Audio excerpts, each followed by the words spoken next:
welcome to the OTP podcast, where we bring you uncensored and unfiltered football chat. I'm your host, O or OJ, joined by my co-host, Chinny. As you can see, we've got a great selection of teammates that's come here and is ready to just podcast and give you their best thoughts on football. So firstly, I'd like to introduce the Armchair Gaffers, and I'll let you guys talk and introduce yourselves. Scorch, you first.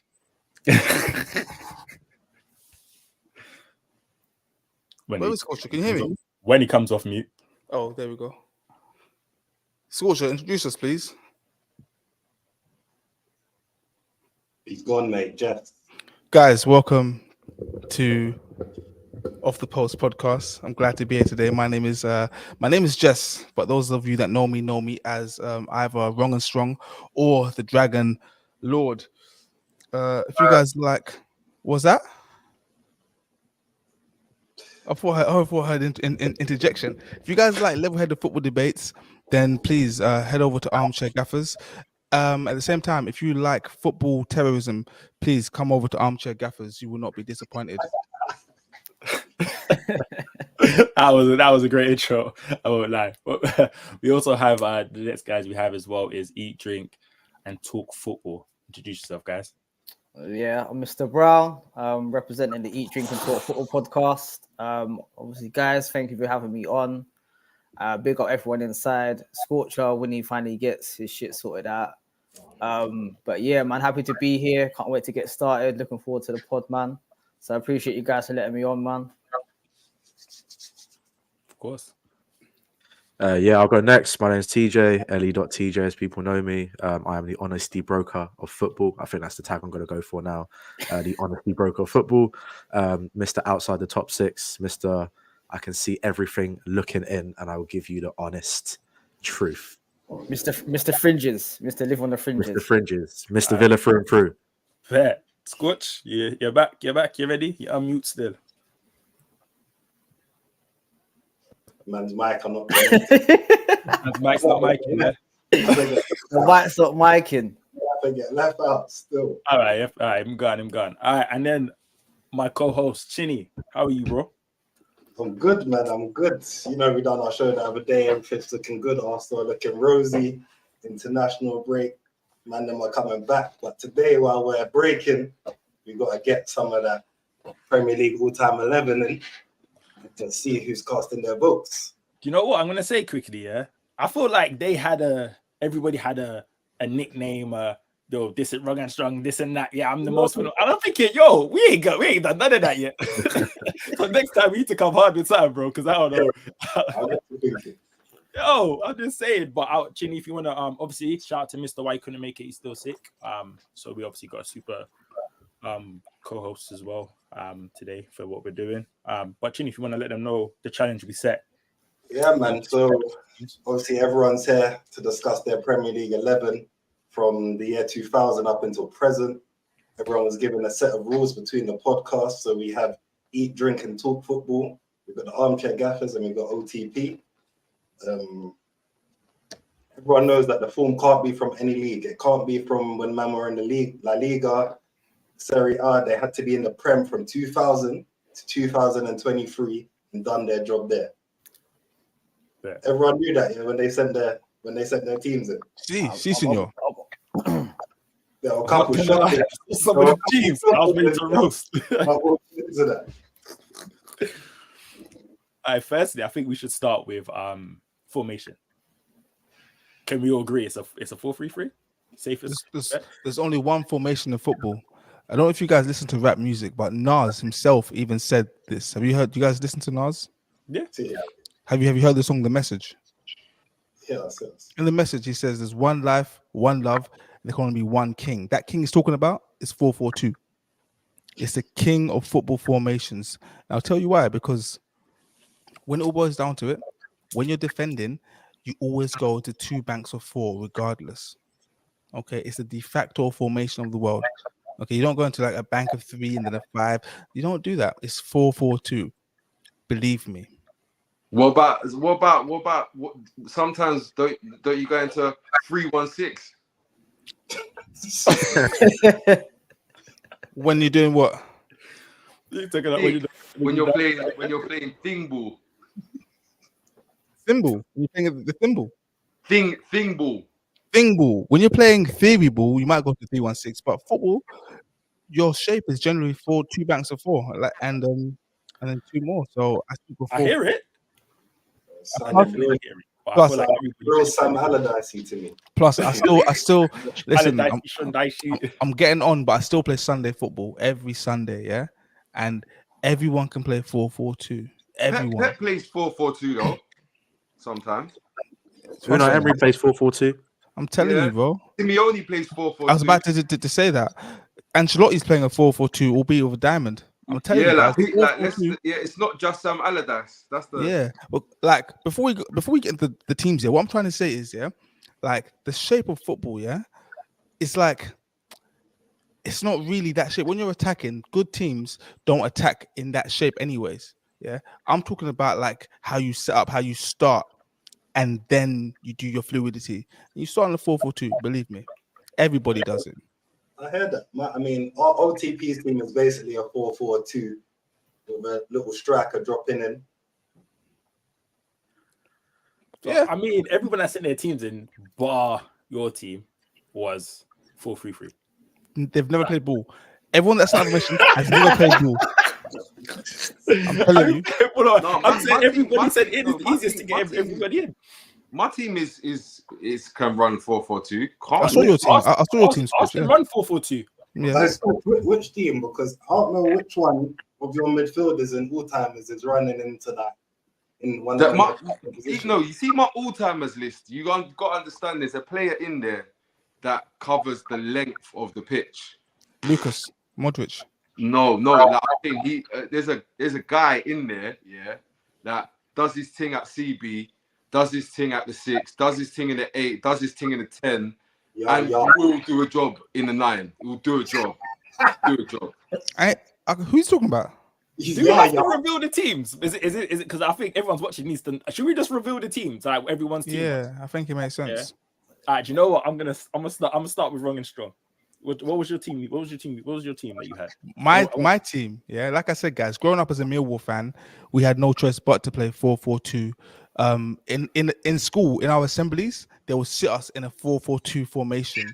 So, like everything, like going on school trips, like when we're walking down the street, four at the back. Four at the back. It's all I know. It's all I know. So, I went for a 4-4-2. Do you want me to start with my goalkeeper? Yeah, go on. Just run for it. Nobody will say anything. We'll just list your team. Next person list their team. Next person list their team. Okay, cool. Yeah. The German Alisson Becker. He's just the best. Yeah, he's just the best. I've never seen anything like it in my entire life. Yeah, like Petr was good. So was Van der Sar. So was Schmeichel. So was Fabian Barthez. So was David Seaman. But I've never seen anything like Alisson Becker my entire life. On the left, I've got Bobby Lashley, aka Lashley Cole. On the right, I've got one of the best things to ever come out of this country ever in Kyle Walker. My centre backs are Sol Campbell and Ricardo Carvalho. I feel like Carvalho was overlooked because he was playing beside John Terry. Midfield, I've got Yaya Toure and Cesc Fabregas. On the right, I've got Mo Salah. On the left, Gareth Bale. And up top, I've got Thierry Henry, and his partner is the best striker to ever grace this league, Ruud van Nistelrooy. He's boying some statements there, bro. Statements. You know what? We're gonna hold it. We'll move on. Remember, that's a team. I've got the team here as well, so we'll move on. Let's change it up. Let's go, Mr. Brown. Mr. Brown, yeah. All right, cool. So in goal, we've got Peter Schmeichel. That's looking. No. Don't keep comment. That's the rule. Don't comment. To be fair, we need to say this is Mr. Brown and Letij's team. Oh yeah. To be fair, you know what? Compromise on a couple. The team is a team, but they sent out like between them, they've got like 3 different teams around. literally. We're massive for ages. That's your team. All right, cool. The back 4: Carl Walker, right back; Sol Campbell, Rio Ferdinand in the centre back pairing, and Ashley Cole on the left. We've got Gerrard, KDB, and captain Patrick Vieira. And then up front, we've got a front three of the King, Henry, Mo Salah, and Mr. Rooney is the team. So you've pushed Henry out left? Out left, yeah. Okay, We're going cool. back to his Monaco days before, you know what I mean, came over. I did think he was going to say, you know what, Schmeichel isn't well, he wasn't my pick, but he was like, no, back No, he wasn't my pick. As He was like, cold. He was cold, man. He was a cold. I hear it. keeper. No, we'll get. I ain't going to comment. Scorch, We'll get to it. are you doing A or B team? No, it's up to you. Let me know, man. It's got to be your A. Let's go with your A. Let's go with your A. Cool. Obviously, at the back, I've gone for Alisson in goal. Right back, I've gone for Carl Walker, the goal of the Premier League and the goal of his generation. Then I've gone for Tony Adams. He snuck in. Rio Ferdinand. Didn't really want to pick him, but didn't have much of a choice. Then I've gone for Dennis Irwin, the modern fullback, but he was just playing in a different era. But the modern fullback, the geezer. If you lot want to know about Dennis Irwin, I'll let you know. Then I've gone for Claude Makelele. I'll say it again, Claude Makelele. Yeah. What did I say, man? Then I've gone for Yaya not good Toure. enough. Then I've gone for Yaya Toure and Modric. And then I've gone for 2/3 of a front three that done the 3-peat in the Champions League. But I couldn't get the striker. So I settled for the Mark II in Harry Kane. So I've gone for Cristiano Ronaldo, Bell, and Kane as my front three. All right. Cool. All right. Chinny, you wanna talk through the OTPs one? The winning team from early. Well, we've got Alisson in goal as well. That looks like it's kind of unanimous right now. Kyle Walker at right back, monster of a player. You've got Rio and John Terry in centre back, and the Terry one was a real hard debate because I had someone else there, and I don't know how we left them out, but we went there. You got outvoted. That's what happened. You got Ashley Cole at left back, Vieira and Yaya sitting holding down the middle. You got Rooney just ahead of them playing a little second striker role off the front man. Salah on the right.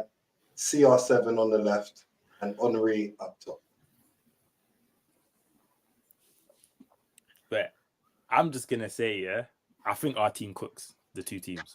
Personally, I might be biased. Now, for goalkeeper, what year did Schmeichel leave United? Boy. I don't think he played in 2000s, bro. I'm sure 1999, I he believe. played for City. Oh, you can't. He wasn't my pick. So I think it's safe to say, and then I can't lie to you, you can't actually. No, serious. Before we move on here, because obviously Alisson's got the unanimous vote, but what was the feeling? Like, what was the thinking behind Smack? Do you know what it was? Yeah, man, I've grown up and I've always liked Peter Schmeichel, and I don't know. I checked it. I checked it today, and I was thinking because we were going back, we were gonna say Peter Cech. That was our keeper. That was. So I went back and then we were kind of trying to go back and forth with the stats and that. And I'm thinking, like, I'm sure he was playing in it. Like when I saw it though, it was like made 5 saves or something like in like the whole space of time. So I'm like, you sure like you played in that? But I may be wrong. I don't know. But yeah, obviously it's unanimous, and I'm Alisson goal. Was a honorable mention. Yeah, but it was either Cech or. But I like David Seaman as well. Obviously, being an Arsenal fan. Nah, you're just being biased now. Over them two. No. All separately, I was thinking about Seaman myself. I think Seaman is was a top goalkeeper. It was good. I remember like he had that. Did he have like a metal plate in his ribs? But he had some rib that he just kept diving on. He had like I don't know if it was like fractured ribs or crack, whatever, and he just kept. It's like it made him even better. But Seaman was a sick goalie, bro. Did he get in the team over Cech?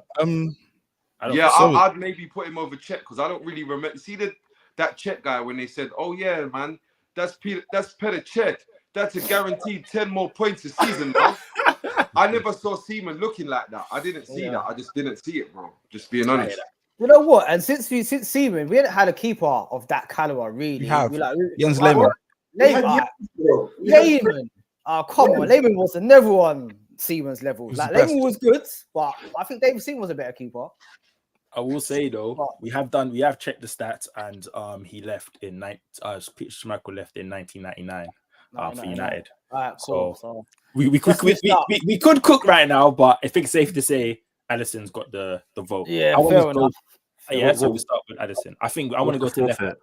Do we have to like forfeit because we picked someone wrong? Like you see 25 burpees, chest to floor. Hey, TJ, you got that, yeah? He was quick with that, you know. I didn't think of it. I was saying, we're just gonna cook or just Okay. mix it up. But I want to go to left back though, because I think Scotch is the only one who had another left back. And Can I say something? Go on. Dennis Irwin only played for United till 2002. Yeah, bro. The stat was ready. It was loaded. No. Oh, we looked and we were ready to cook. Okay, We're thank being you. nice right now. So, but Thank Scotch you. said, what do you say? If you might want to know, you want to be told about football like left backs and a real Dungargan. Go on, Scotch. Cook. Yeah, left back. What do you want to know? Like Why modern chosen him over like Ashley Cole? Because he's better than Ashley Cole at football. Like, let me what? Did the man not watch football? I don't understand how man was watching. A man was watching Peter Schmeichel be sick, yeah. Then you was obviously watching when Dennis Irwin was taking penalties. Let me finish. When Dennis Irwin was taking penalties for Manchester United, not Cole and them. You was watching when Bergkamp was on the pitch. No, sorry, when Beckham was on the pitch, yeah, and Irwin was taking free kicks. You must have been watching that too. Nope, wasn't. Well, yeah, that was I happening. still think Like he's there's a reason, yeah, why Dennis Irwin was taking free kicks and pens in a team that had Beckham and all the top boys, all them other top boys that we all rating. He was taking free kicks and pens. This is just because he was a technical wizard and he happened to be playing left back. You're overlooking one important thing. We've all had that fat kid in our school, yeah, who just ate chips and sweets all day long, yeah, and he had a wonderful foot because he was left-footed. He didn't ever play football, yeah. He was chubby, red cheeks, mushroom haircut, but he had a wonderful left foot just because he was left-footed. When you're left-footed, you're gonna have techers regardless. It's part of the game. Everybody knows this. So saying, "Oh, why was Irwin on free kicks and penalties?" He was left-footed. I think you're wrong. I think talking about him being the best right left back. Is he right-footed? I'm pretty sure he's right-footed. Yeah. Yeah. Right-footed left back. So let's throw that opinion in the bin. Yeah, because he's got tech. He's got left-footed tech. He's ambidextrous. Let's put it all in the back.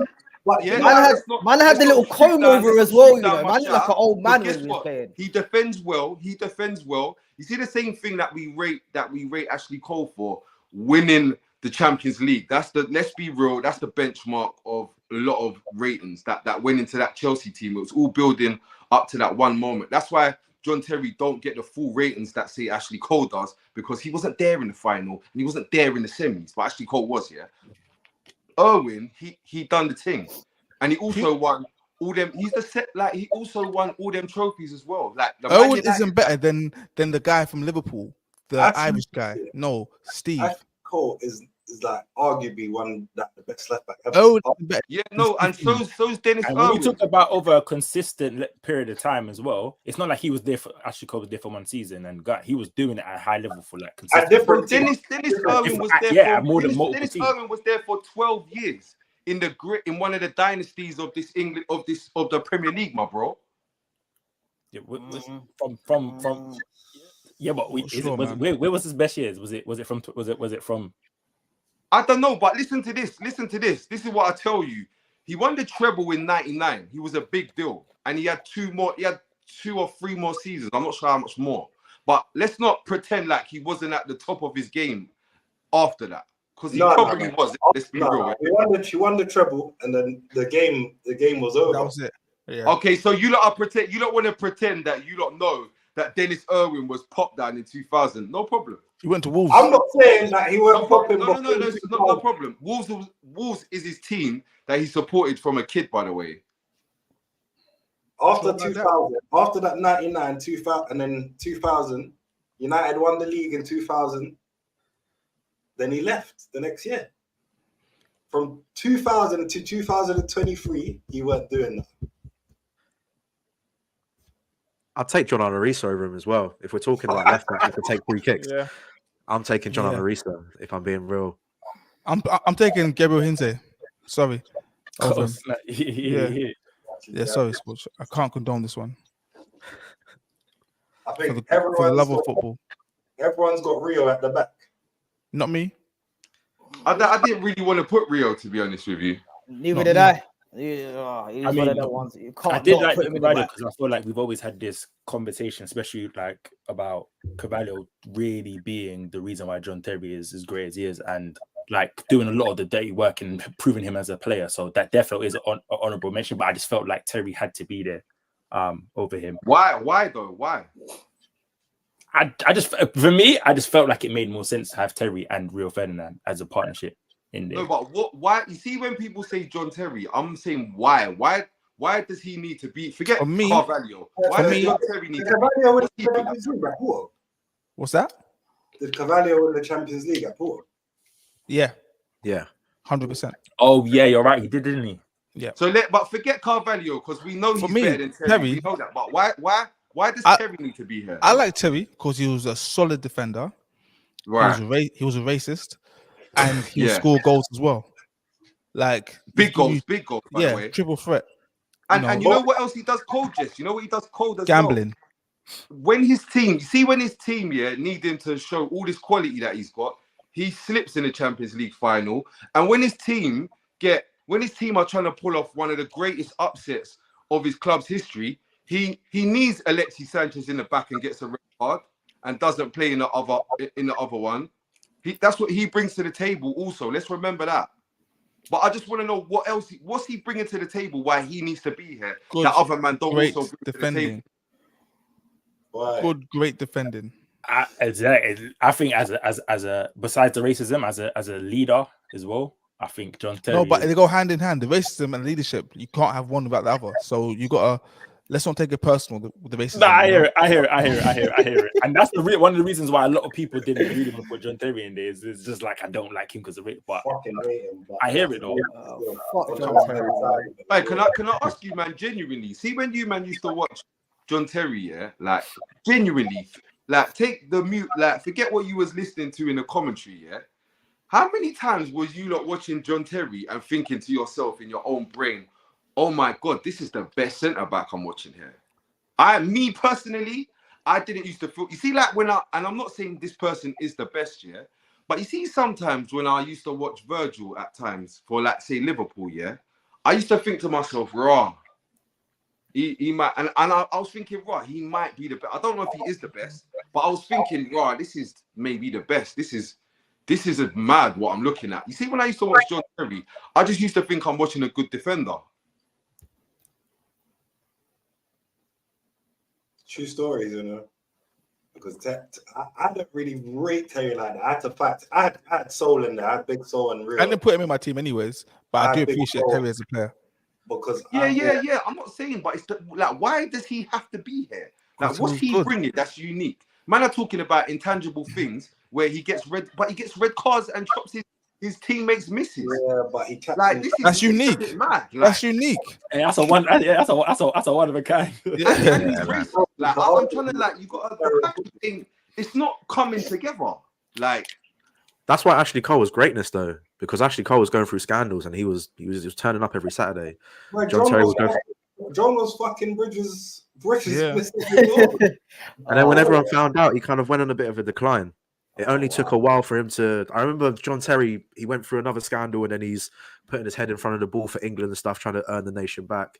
Ashley Cole would cheat, and he would go out and he would, he'd get 3 assists. Cheat with the nation's sweetheart. Oh, that was the nation's sweetheart. He said, "Fuck that! Yeah. I'm doing this." That's why I love. She went back to Cheryl Tweeny, and he went and won the Champions League.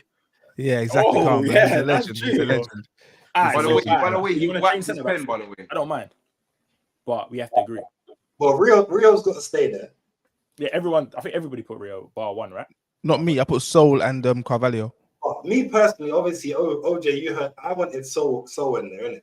Like, I don't really understand how an invincible centre back doesn't make it into that team. I don't get it either. I'm with you on that one. I'm with you on that one, 100%. I I'll don't think that's bad at all. Again, if you man wanna, if we can vote and pick it, I'm just saying, innit? Like, I don't know. Tell me this, yeah. Have you seen a blacker, balder head in the Premier League than Sol Campbell? Not balder, not blacker, but the two combined.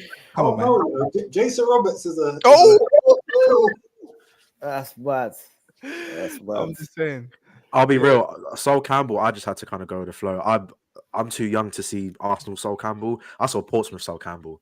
So when Mr. Brown said Sol Campbell, I was like, Sol Campbell won the FA Cup.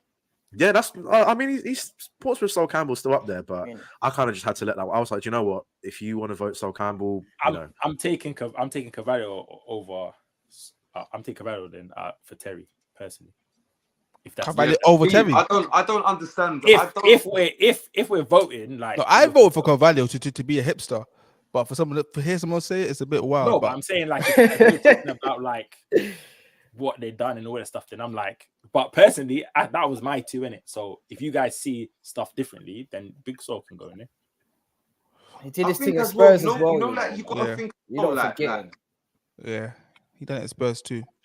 Yeah, that's what I'm saying. You got short memories on football, man. Like, so then we're gonna go back to Chinny's original back four then. We were talking about like, he was like, so all right, cool. So can we agree on that back four? Yeah, Sol and Rio. What's coach I'm looking at right here? Now? It's not even. I know he wasn't voted. Do you know the maddest thing about this back four? Apart from Walker, yeah, the other three Englishmen played for England and won nothing. And they used to get pelted. Maybe they're not as sick as everyone thinks. Yeah. Facts. But we'll leave it there. That statement's not even brazy. It's not. Really so we're going Big Sol then, yeah? By the way, do you know who I had in mind? Yeah, and I think he's criminally underrated. Obviously, he didn't play a lot. Tony Adams was elite of elite. You know, I'm an Arsenal fan, yeah, and I just thought you're a boy in it. Nah, but maybe didn't didn't even come into consideration for me personally. Bro, you see Tony Adams, yeah? You see like the shout 1-0 to the Arsenal. That's him. See the offside trap. Like, you see what Jose brought to the league, yeah? When it was like, if they score, the game's done. This is what Adams was bringing on a normal setting, like with George Graham. I know this is before that, yeah? Even like when when Wenger's come through, yeah? The best Arsenal, yeah, in reality, forget like the champagne football, all of that, yeah, was the marriage of the two things, innit? Of the marriage of finding elite players for decent fees that nobody really knew, and you mix that in with everything that we know to be normal and stereotypical of the Premier League, and Adams is the blending of all of that. Like, I'll never forget, like, just before he left Arsenal, it might have even been his last game. He's got the ball from like the goalkeeper somewhere at the back here. Yeah. He's just gone on an amazing run and gone through the whole pitch and scored. Yeah. This is the definition of you know, like what they look for in a modern defender. Like, oh my God, this guy's so sick. He can defend. He's good in the air. He reads the game. He's fast. He's an organizer. This is default settings for Adams. After, wait for it, 17 pints. But I know it's a hipster shot, I know, but I just wanted man to kind of appreciate me. He was sick. You know Does what? Van Dijk not get a shout? Nah. Who? Does Van Dijk not get a shout? No. Nah. No. Not today. Not today. Vincent Company. Vincent Company get a shout. No. Vincent Company. You know why he can't get the shout? Because Campbell's alive and Ledley King's alive. Like, I do rate your thing, but first of all, for us to talk about you is straight pace and power, and Campbell's here. So let's just stop that foolishness, please. Yeah, I'm trying to do one for the younger generation. Yeah, no, Company, Van Dijk. Not yet. Nah, not yet. Maybe not today. Maybe not ever. Not today. But Van Dijk's returning though, by the way. I will say that. OJ, yeah, calm down, bro. Calm down. Slowly. He's getting back. He's getting back. He's getting back there. But he'll never be back to where he was, but he is. Okay, let's go. to our Wait, three midfielders. first of all, we have to understand. Yeah, we're going 4-3-3. Yeah. You got to have a idea. Yaya's in there on everyone's thing. No, No. not What? the eat drink football guy. The eat drink talk football guys. Whoa. They went Vieira, KDB, and Gerrard. I think a good question is, and like I think we need to ask this before whatever. How much does longevity like tie into a player being greatest of all time? Because how long are we talking? 3 years, 5 years, 10 years? What's longevity? I think it needs to be 5 years. Okay. But if that's the truth, yeah, then there's never been a great Brazilian. Boy. I'm sitting here. Cafu. Cap, yeah. Okay, you've got one. You got one. You got me there. Dida. Dida. Okay, you Deco. got two with the goalie and the defender. Deco. He's Portuguese, No, Brazilian. wait. Jorginho. Is it Italian? No. He's from Brazil. No, he's born in Brazil. Juninho. Juninho, Pernambucano, and little Juninho. Yeah, so Marcelo. What we're saying is Adriano's not great. Ronaldinho's not great. Pepe. Where's Pepe from? Originally from Brazil? Come on, man. He's playing for Portuguese. Portugal. Right? No. Playing for Portugal, but isn't he from Brazil? Yeah, the man's still balling out now. Yeah. But yeah, come on, let's get it cracking, man. Look, what's the answer to the question though? Because he said, is 3 years long enough to be great? Because for me, yeah, you don't need to like be the best for that. I don't know what the time scale is in my head, but it's definitely longer than 5 years because there's big. Yeah, I'm thinking 5 and above still. So wait, what if you was Okay, great born here in and great Brazil. somewhere else? What then? Are you not like? Yeah, that in general, we can go on that, but not what we're just talking about. Yeah, we're not letting that define. Alright, cool. Listen. Let me ask you a question. Yeah, Lionel Messi he says, you know what? I'm just gonna come here for a bit. Them lot have been saying I can't do it at Stoke on a rainy Tuesday or whatever day. Yeah, Wednesday. Yeah, cool. Lionel Messi comes here. He scores 50 goals. Yeah, he scores 50 goals in the league, all comps, and then he says, you know what? This is dead. I'm going back to Barcelona, and he cuts and goes back to Barcelona. Yeah, but in that time, he won everything there was to win. Like he won Golden Boot, Golden Shoe. Would he not be eligible for greatness? He's trying to this is his cheeky way to get Harry Kane. Harry Kane fights Harry Kane before, isn't it? No. I'm just asking about. That's because secondly, Golden Boot winner. He's not eligible for greatness. Lionel Messi. No. But it depends on who you're comparing him to. Or for just general greatness. 11 players. No. I'm asking about general. one player. Like, is this whatever one player comes? Does that, like a player that we know from greatness? We already know he's great. Like we know he's great. He's come over here for one season and continued the greatness and then bust out. Is he not great? Is he not one of the greatest we've seen? I'd say no. I can't make that one hit wonder, one season wonder sort of thing. No, but he's not because you've just been seeing it do it. You've seen him do it. Oh, yeah, he'll be great. He's consistent. He's just not Premier League great. And that, do you know what that sounds like? That sounds like something stupid that only English fans think like. You're not a Premier League great. That is and do the league. Man can't put you in here because you done that fucking meet you and scored 20 league goals, and all of a sudden now you're better than everyone else because you scored. No, but that's somebody that done it and then didn't do it. What if you only did it whilst you was here, though? And that's like Zlatan, no? Zlatan came here. He scored. I rate Zlatan for what he done here. Yeah. And then he went off. I don't even know where he went afterwards. Yeah, but he went he come in and mash it up and then left. Yeah. Yeah. I mean that's more of a United problem, but it's Zlatan, bro. He's great anyway. Like Zlatan, yeah, he wasn't in the MLS for that long, yeah. But I reckon he's one of the best they've seen over there. Yeah, but that's not really that hard. Regardless, though, the point is, yeah, the time span wasn't that long, innit? Yeah, but he's one of the best they've seen over there. So why is the time span? Why is that 3 years not enough in the Prem? Like what's so special about the Prem? Why 3 years of being the best ain't enough? We've had more players that have stayed in the Prem for longer and mashed it up. So the man that's come over here and done one season has to have done more than the players that have Be been here honest, long. like, yeah. All right, cool. So, but what if it's 3 seasons then? If they matched it That's up an for 3 argument. Yeah. yeah, Because then you got that- Suarez, isn't it? if they matched it up for 3 seasons, but they still have to be better than their player in their position that's also done it.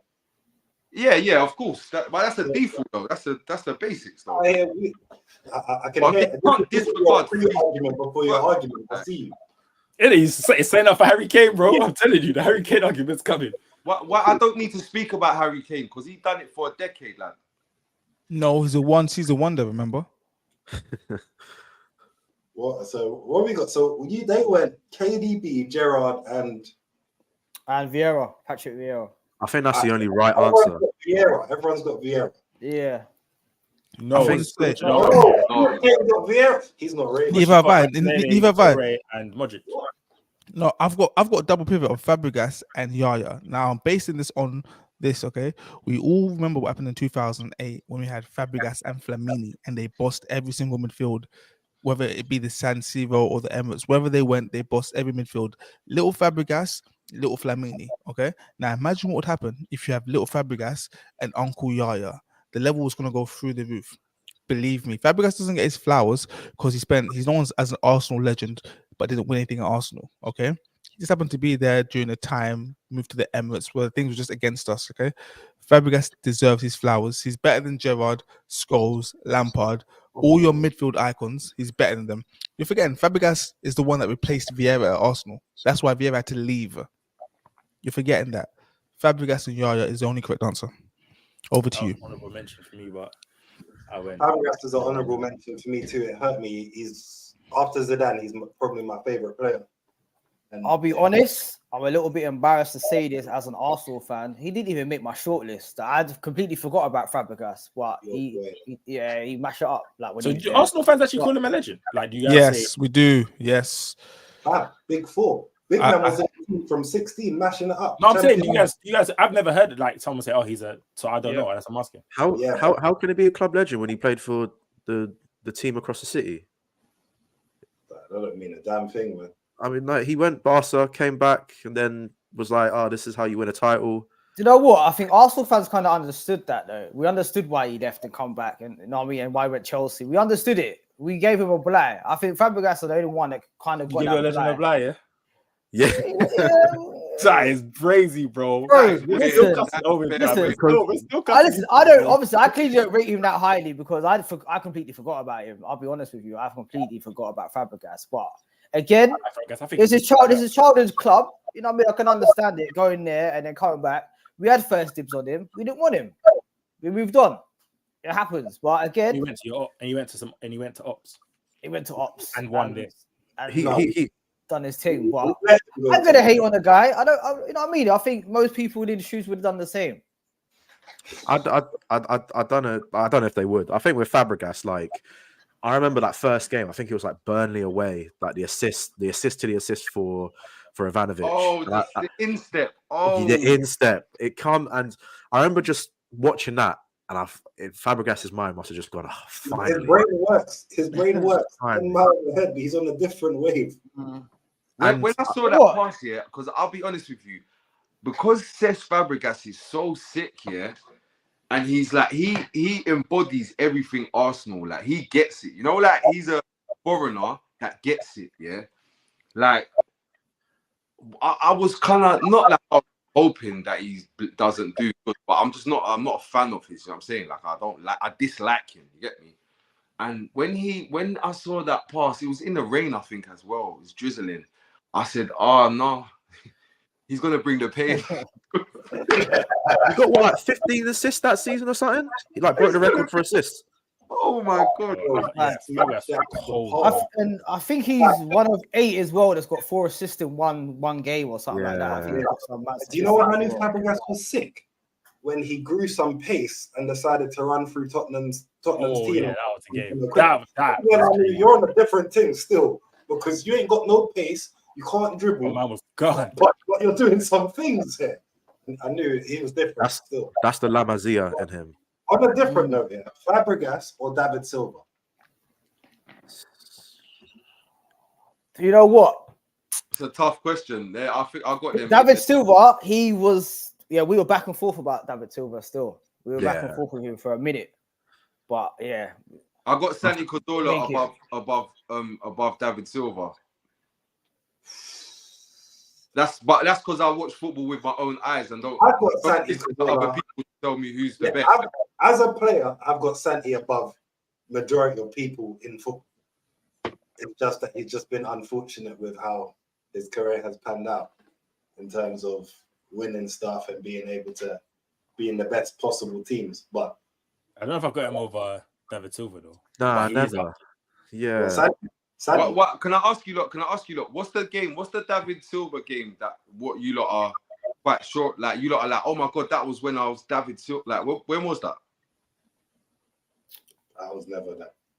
When was that? Like when was the game or the like when you was like, oh yeah, this guy, or was he just a small diminutive sick footballer, different style in the Premier League, and every time you had to watch him, you had to listen to English footballers talking to you like this guy is from another planet, like he used to do with Zola, who wasn't really good enough for Serie A, but they made us think he was some guy. Because they see Zola the genius, the wizard, yeah. But ask any of your Italian brethren, they don't really know about that because he weren't really it. That's a good argument. I hear it. You see Santi Cazorla, yeah. I think we all remember that game against Man City when he was moving insane and Yaya Toure was deflecting off of him like he was Juggernaut from X-Men. We all saw that with our eyes. I need man to point to like what was the moment that That's a good point. like, when we're talking about David Silva, we're talking about like we're saying the best of all time that you've seen. Give me one of the moments. No, I hear that. That's a good argument. I genuinely just feel like I just enjoyed watching, but I can't pin out. Do you know what's mad? Because at the same time, as us being all like football fans, that's one thing, but no one don't really care about City enough to watch him that hard. Like you weren't really. You know why that's cap? You know why that's cap? Because we watch You know why Yaya. that's cap? Because if I go and talk about Yaya, we've all got them. We've all got them, bro. We've all got them. We've got Bayo. It's only like more now, man. Don't really watch City like that because City's just like a man says, a well-oiled machine. But and look what everyone's got Walker as well. So everyone's got Kyle Walker in their team as well. So. David Silva weren't even scoring goals like that as well. I feel like Yaya Toure was just kind of taking over games, whereas David Silva was kind of the person that was allowing City to take over games. He was never like the focal point, but when you looked at it, you went, well, we could have only won this game because of the way David Silva, he propped us up. No, I'm in mad disagreement with you. Like, see, for me, David Silva is another good player in a good team. Like, man, forget Gareth Barry was there doing a bit. Milner was there doing a bit. And he was a wavy guy doing a bit. Yeah, he scores goals and all that, but the reality is, ask Gil Clichy, he'll tell you, bro. You see, when we had problems playing out from the back, we used to put Yaya in the 6. You see, when their midfield was all over us, we used to put Yaya in the 8. You see, when we needed a goal, we need to go for it. We used to put Yaya in the 10. I didn't hear no David Silva in there, my bro. Yeah, but I feel like with Silva, he was the silent. He was the wavy, small white guy from Spain. Is David Silva better than Thiago? I mean, the best trait you can have as a footballer is availability, and Thiago doesn't really have availability. So I'd take David Silva over Thiago, yeah. Only based on the availability aspects. I mean, I'm not sure still. I mean, if we're saying based on ability, then David Silva differently, you know. I used to like, you know what? I'm not the David Silva person because I didn't watch David Silva like that in it. I'll be real. I didn't watch David Silva like that. He was just like the other day, my bro.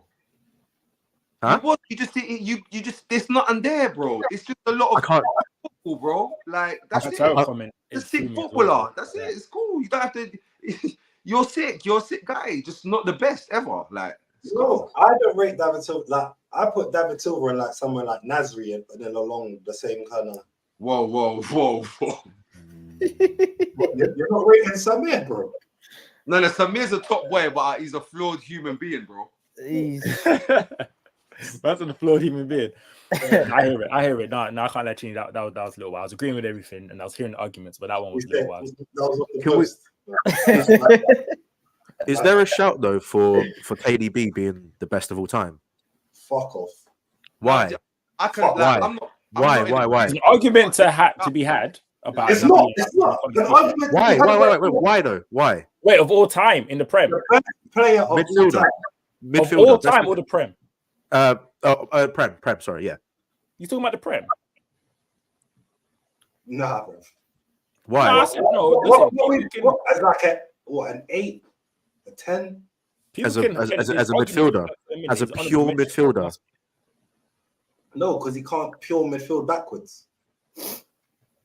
Yeah, I'll be honest with you. I'm gonna keep it so 100. If you're talking about in the Prem, like if we remove like what we see of KDB in other competitions and that, if you're just talking solely about the Prem, I think he's in. Like I ain't got him in my team, yeah. But I can hear me personally. I can hear and see it. Like it don't sound mad. You're open to the argument or the conversation. There's a conversation to be had in the Prem. As a pure midfielder, not someone that's just getting assist, because we can name another few players that can just get assist. You're talking about as a pure midfielder, all-round game. KDB wins the ball back. I'm not being funny. Like he doesn't. I'm not. They don't have KDB. the window. Huh? Remember? Do you remember that? Do you remember when Pep? Do you remember when he was playing from a deeper role? Yeah. Do you not remember that? When he was playing like in an 8, but very deep. Yeah. He was literally getting on the ball, getting on a half turn, one touch, sometimes no touch. Boom, Aguero. He was changing. Like he was changing. Yeah. Like he was kind of changing. Like what's possible for an 8 kind of thing. Which for me, I think, me personally, I don't think it's mad at all. Yeah. I think the way that you know what, I'm KDB gonna stick by me and TJ, and I'm gonna say that KDB has to stay in there. Like, I'm gonna vouch for that one. Like, because I didn't originally put him in the team, but when he mentioned it to me, there wasn't much pushback. Like, that didn't sound too crazy. Like, can't have him in there. Well, okay, what are we putting him in there? By the way, see that guy that said I'm crazy, yeah? Yeah, no, this is what craziness is when you got your own opinions that don't fit in with what the Sky Sports package is. Man said that's the IPTV package, bro. What are we saying? We're putting De Bruyne in there for his attacking ability or just his ability on the ball? I'm not being funny. Like the way that De Bruyne dominates a football game is. Do you remember that Wolves game a couple of seasons ago where I think he don't please don't tell me he's dominating. Like if we're being honest, KDB's been in the league since 2016 and probably since 2017. So many midfielders have come and tried to take his title. Even when he's injured, we're still thinking of KDB. Do you know what I mean? And like his dominance in a football game when it comes to assists, when it comes to goal scoring, he can score from anywhere on the pitch, literally wherever he wants, obviously within shootable range. He can assist from anywhere on the pitch. When Haaland came in, KDB was laughing. And the way that he just completely ripped apart Arsenal's title challenge last year was you know, it's a there's levels to this moment. And he's had so many there's levels to this moments, especially against Arsenal, Chelsea, United. He will come onto a pitch and he will dominate the game. He plays for Man City. They're going to dominate the game regardless. No, but he's dominating the domination. Yeah. What he said. The argument to be had. He said, You can't write him off. I think Chinny, you're writing him off, but you can't write him off, bro. I think when you sit down and you look at KDB as a footballer, you go, how can a man have such a pivotal impact on a team that has won a treble, on a team that has won how many titles in a row? I've lost count now. Let's be steady on the whole treble. Because let's keep it. Let's keep came it. up in the Start final, talking about KDB in the league. Some people are going to start calling me crazy again because I'm watching with my own eyes. All right, cool. I can see you getting moved to by Monaco and by Lyon and by Tottenham. Yeah, I can't lie. It's a couple of those games. He weren't the man. He was injured. He wasn't the man. Yeah, I think that's his. He didn't play like he wasn't outstanding in any of those games. That's his. No. Say it right, he bottled them. Yeah. He bottled. I was trying to be nice, you know, just in case he's watching. He wants to come on the show, you know. But in the Premier League, it almost seems too easy. It's an argument. Definitely an argument. Yeah. I thought you meant in the world. Then I would have said, hey. Oh, no. Hey. I was quite surprised that no one else had him in their team, to be fair. Yeah. If saying KDB is the best ever Premier midfielder, then you have to put him in your world vote because you don't put some Prem midfielders into your best midfielder in the world. That's ridiculous. Though. That's dumb. That's stupid. Some people will say Gerrard is the best midfielder. Yeah, ever. but come on, man. The hell are we talking about? I mean, Gerrard's is in there. There's KDB Yeah, in Gerrard. the conversation, bro. No, I'm saying that's their team. Yeah, oh yeah, shit. Gerrard's in the team. So you're saying Gerrard? Whoa there. You know what I mean? Yeah, I'd put Gerrard up there. Like I used to be delusional. I used to always say Lampard over Gerrard, and then one day I just kind of woke up and I was like, stop being silly. Yeah, you were seeing the stats, the flash scores. I was seeing the stats. Yeah. I was seeing the shed ends, you know. I was seeing the shed ends, you know, Frank Lampard forever. And then one day I was like, nah, let's be real. If Gerrard was getting a team with John Joe Shelvey, Charlie Adams, I even trying to live those moments again, man. 21-year-old Danny Ings, Ricky Lambert. He was getting, you know what I mean? Like he was getting this team places. Wait, hold on, slow down. Wait, he got them where? Where did he get them? Relevancy, at least. You mean English people were bred in an English footballer because he done nothing with them players.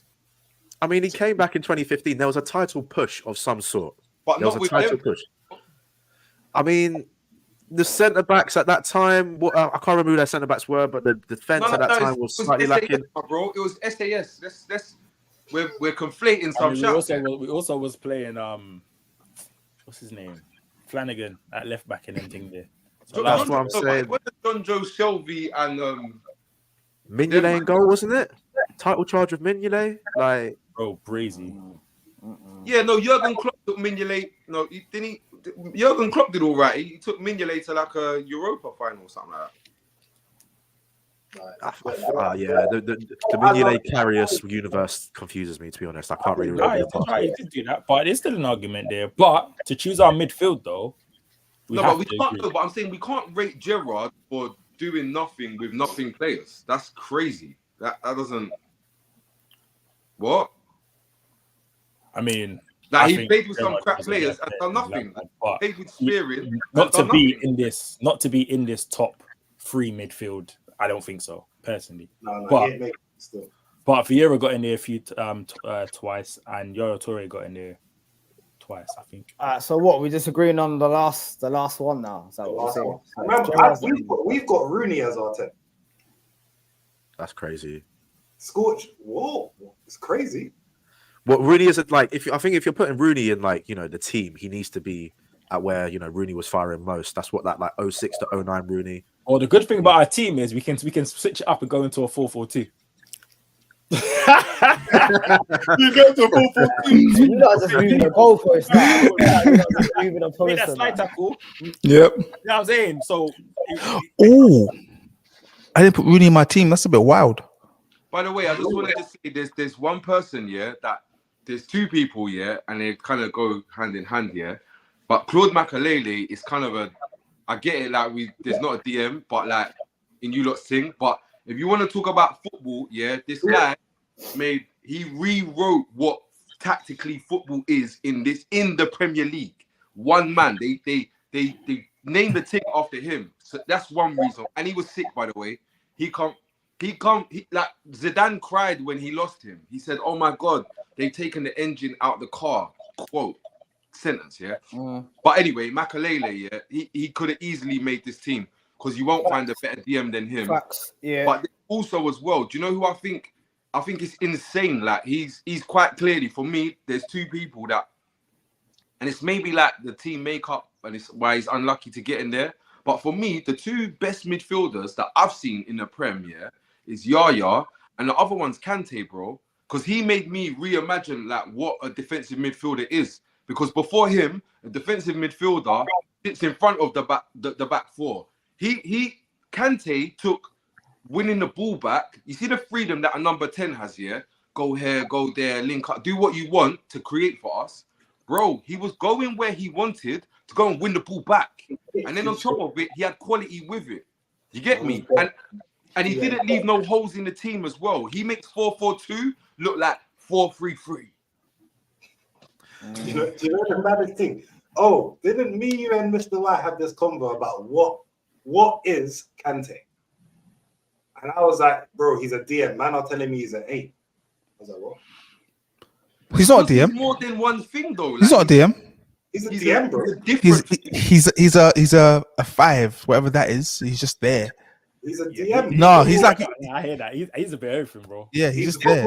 He's a football manager, DM, ball winning midfielder. Wherever that ball is, he's. But he's also 5-star and a 5 or 6. He's also 5 stars in every position. Kante's got main character armor. He would. There would be 3 players in front of him. He'd win the ball back 3 consecutive times, and you think this guy must have main character armor. How has he not lost the ball yet? He's also wearing number 7, yeah, and nobody's complaining. That's a shout, you know. Like he's rocking the thing. He's wearing number 7, and there's man wearing some crazy numbers, and it's calm. Like it's okay. So does he have to be in there, or is he an honorable mention? For me, and the thing is as well, also and on all metrics as well. Yeah, when you look at what he done in the league. When you look at what he done next to Danny Drinkwater, yes, 4-4-2 with Danny Drinkwater. This guy is so sick, yeah. He deceived people into thinking Danny Drinkwater was anything other than League 1 standard. I'm looking ready to go to a 4-4-2, you know. Can't lie. I'm not gonna lie, yeah. I'm ready to put Kante in there still because. So let's go. I'm ready to go 4-4-2 and put him in this. I'm saying next to Vieira. The V power unleaded.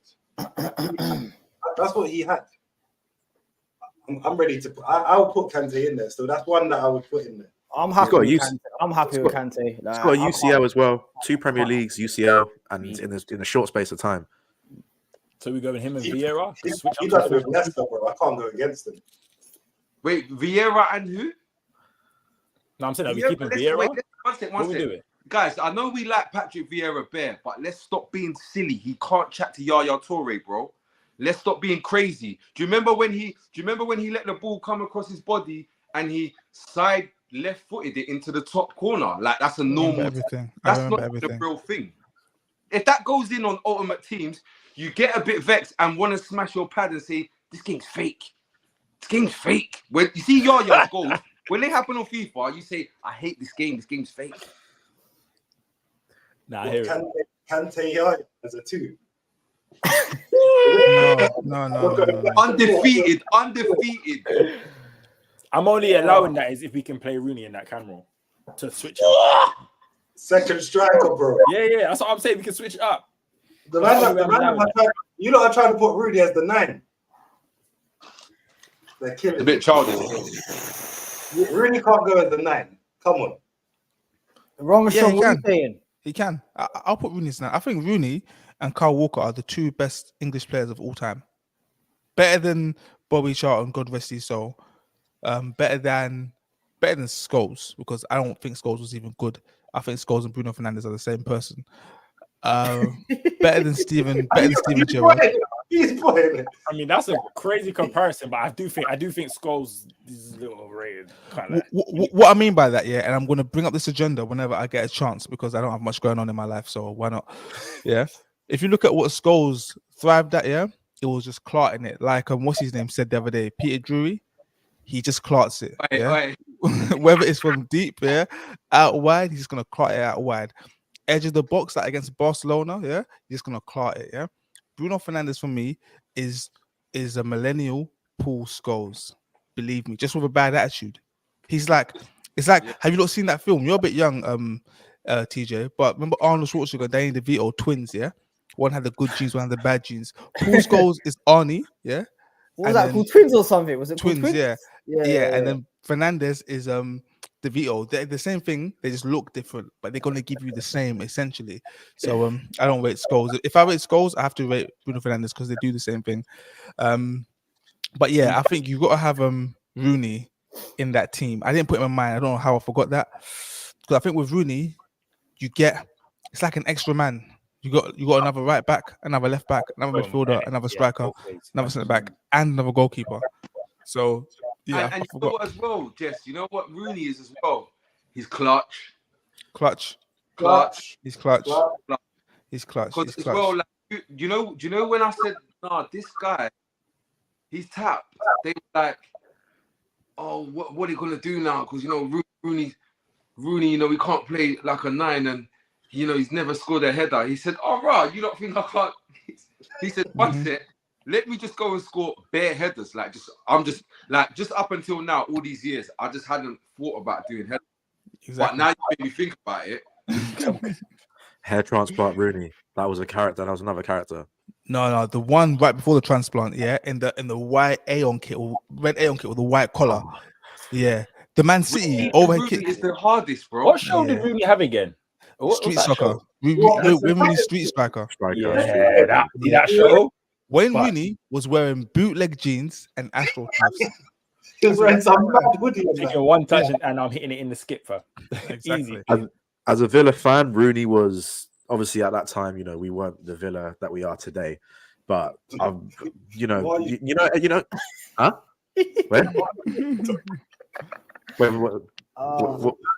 Don't start with Villa, please. Don't start. You're just gonna have. No, but these Villa fans, they gotta find any excuse to bring themselves in. Like, no matter what it is, it's just, did someone say Villa? I mean, we'll keep our Champions League and we'll move on. But anyway, when we talk about Rooney, that goal, the one that went over to Van Persie, ball goes over. Everyone's like, greatest goal of all time. As a Villa fan, that happened against us. Rooney got us relegated. So when we were talking about our team, I had to put Rooney in there from almost a trauma standpoint, because when someone does so much to your team, you have to sit there and be like, he has to be an all-time top team. And, part of me was like, well, was he propped up by other players? He always had someone to, gift him. And then you think to yourself, well, someone who's been through that many partnerships and is still considered the man has to be some type of legend. Here's what United's all-time top goal scorer. At 18, the whole nation was crying because he got sent off. Yep. Whole nation was in arms. Bro, Rooney has to be there. His goal catalogue is stupid. Yep. And at the same time, he'll turn around and kick you in your face. Exactly. The guy still is the best. Literally, what more do you want? Bro, you know why Rooney's cold as well? Because he's starting the game with head loss. It's gonna be a rare type of person, a rare type of person to start like that, Like Rooney is like, you know when they say baller, yeah? Bro, he's you see Wayne Rooney, he's everything that's good about English football. Everything. Yeah, he's him, innit? Yeah. He's baller. Yeah. Baller. He is, Wayne Rooney's that guy. I think Can everyone put him in apart from Jesse. Is that what everyone's saying? I forgot. Whoa. That was OTP that put him in there, bro. I put him in there. I saw we had Rooney up in there as well, fam. Yeah, we had Rooney. We have Rooney in there as well. I was gonna say. Oh no, you do. All right. I wanted to be I different think than Harry the Kane. only thing I think that goes against Rooney, because he was such a team player, and he offered the balance anywhere it was needed, he never got a chance to be in one position and let the shine and the spotlight be on him for a consistent period. Even like when everyone kind of left and Man U was getting popped down, it was him sacrificing and dropping up. Like, people were saying, he can't get about, so he's dropping deeper. No, you lot are bleeding. Like, you lot are bleeding, and you need this guy to get on the ball to make things happen. That's what's actually going on. Like, in an ideal world, he'd stop running and score tap-ins. That's what would really be going on.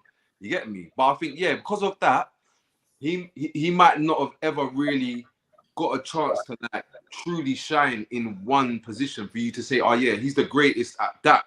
Do you know what I mean? He was just stick across the board. I think that was the same at England as well. It wasn't just at United. I think it was kind of the same at England as well. Like, he always had to do a bit more than what he was supposed to do, in it was picking up slack. But again, that England team didn't win shit with or without Rooney. So I think Rooney needs to be a striker. Like, he needs to be in there somewhere, like, in the team.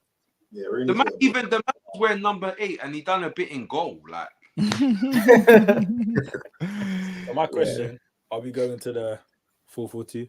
Within 2 man, 4-4-2. Is Rooney staying as a cam? Is he going up front? What are we doing? Second striker, innit? He's a forward. Should we put him left back? I think we should put Rooney left back. So cool. Cut inside and just spray it. Cut inside. He'll do a job for 60 minutes and he'll get red carded. There's too Yeah. many one-on-ones. I'm happy. You know that, right? I'm happy. I'll take that. All right, cool. So what's our midfield? What we actually agreed on? Was it We're KDB? going We've changed I mean, Kante and in-game tactical change, bro. In-game tactical change. 4-4-2. he got it. So what's the midfield? It was Kante. Kante and Yaya. Scorch brought Kante to the party still. Yeah, he got it. That's a good argument. No. All right. So left and right. I had. You see now this is mad because someone put Henry on the left, and obviously I was thinking that at the start as well because obviously he drifts to the left. But if you're saying he's going to start on the left as the left wing, obviously he did it at Barca, but they had the ball 24/7, innit? And he kind of played left forward, not left wing.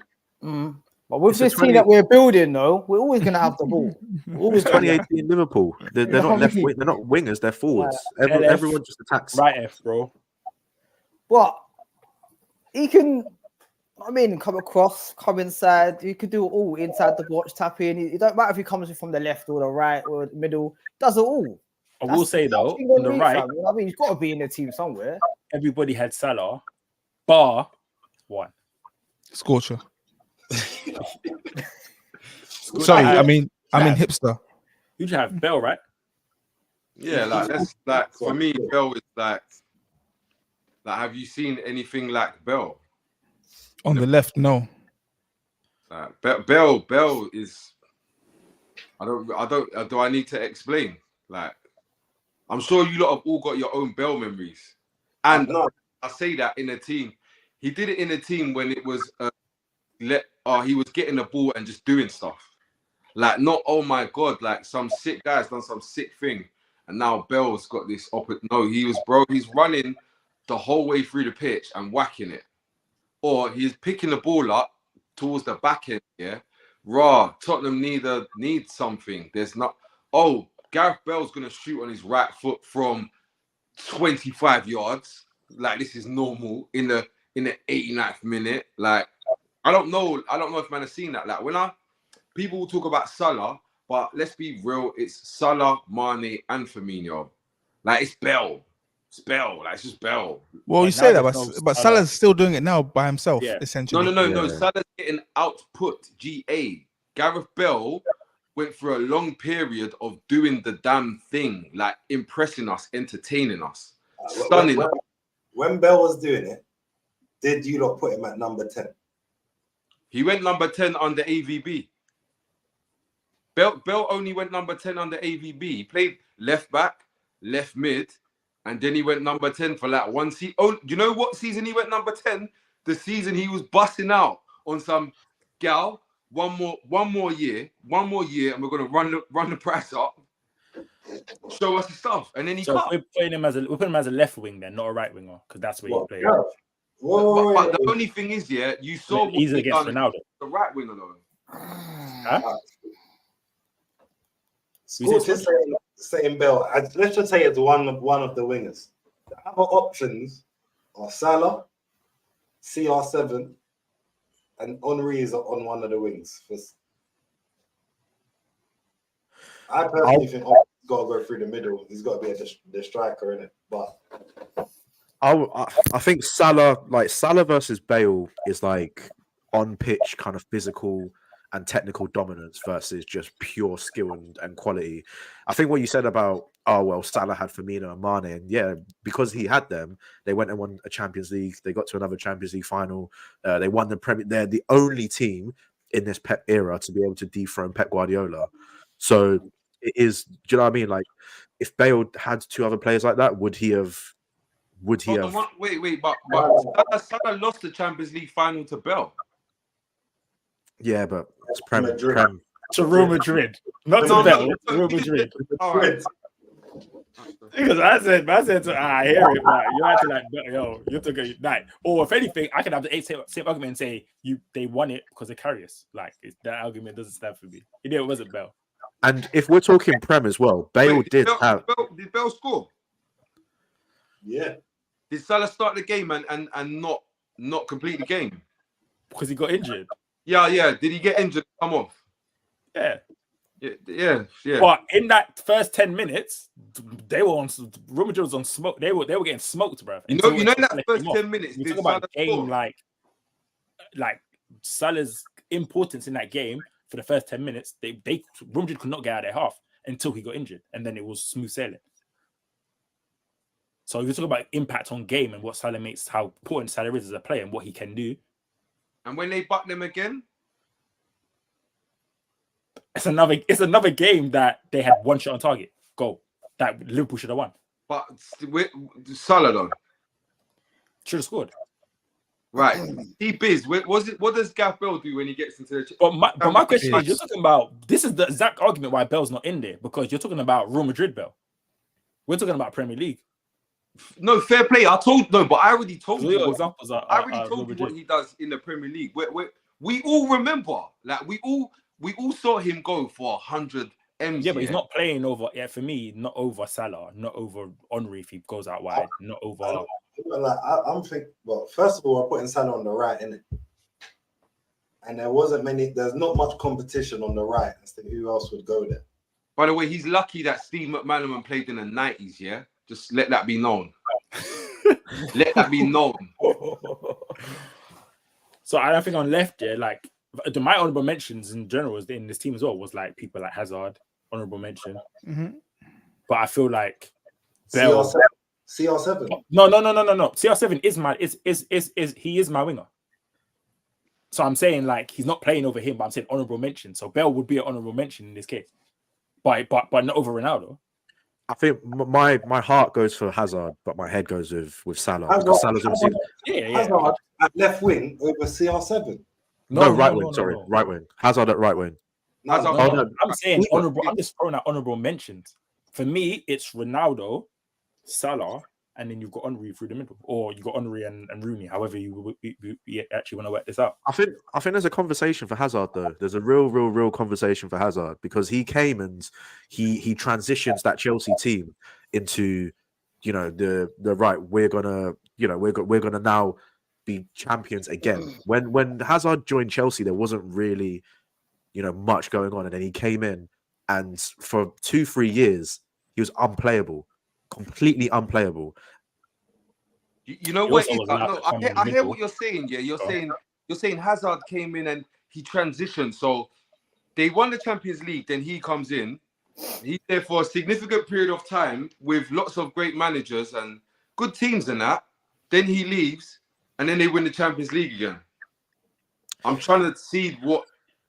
And he was allowed to play a role which was very like he didn't. Obviously, Salah had that role at the start where he didn't really have to try. Had that freedom to play his best football, which I get. The manager does that, but I feel like when you talk about impact, that's again the whole like Lampard and Gerrard situation for me. I feel like Hazard was allowed to do that. So for me, it's just like why has he got 10 goals in the Champions League? He's not that guy. Let's stop doing this. He's not. I'm about saying even when he had that freedom. Yeah, he's not that guy. Season, but when it was structured football, he's a product of the Premier League. That's why none of the 6 of us here thought to say his name. Like, let's just be real. I'll give him an honorable mention.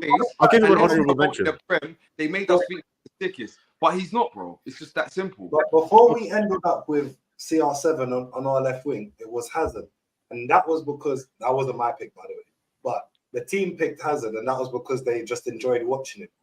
Me personally, OJ, you didn't pick him, but Mr. White, I didn't pick it, bro. CR7. What he did before he even went to Madrid is unimaginable. He won the Ballon d'Or. That last Ballon d'Or winner from the Prem. Shout out Mr. White for that fact. Last Ballon d'Or winner to win that was in the Premier League. That has to tell you something. And this was before he became gunman. CR7, hundreds and hundreds of goals at Madrid. One of my earliest football memories, and this will kind of show my age, is the free kick against Portsmouth. That don't show my your age. earliest. Early memories. You're a bit of a baby in this thing, though. That's why do you think I get quiet when we start talking about the Sol Campbells and do you know what I mean? This is the issue that we had. I told you the age between us, like it's a bit. That's crazy, why our like. team. That's why our team has got KDB, but it's also got Sol Campbell because we've got two ends of the spectrum. But I remember and I was in secondary. I was in secondary school in the the Ronaldo stance era, and I remember that last season, those last 2 seasons where he was at United. That was what you call just pure, outright dominance. And I think how many of us breathed a sigh of relief who aren't United fans when he went to Real Madrid? The sigh of relief that was, he was fucking annoying. It's easy to say that. He was fucking you know what I mean? annoying. I think the whole of the country just went, oh, thank God that he's gone when he went Real Madrid. Man, I'm missing before he became that gunman, when he was playing left wing and doing actual winger stuff. He was sick. Do you know the things that he was doing, bro? Bro, Chinny, please tell them that because everyone is so fixated on GA, yeah. They forget, Ronaldo was actually a sick winger. Mr. Chop Suey, Some guy.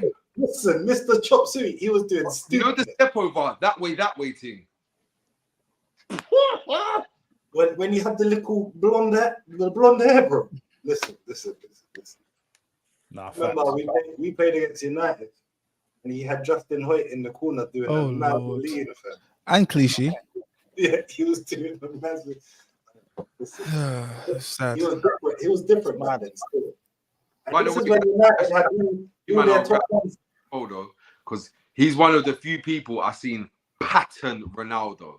Like a couple times I see him pattern Ronaldo. Who's that? Who are you talking about? Ashley Cole. I see him. Yeah.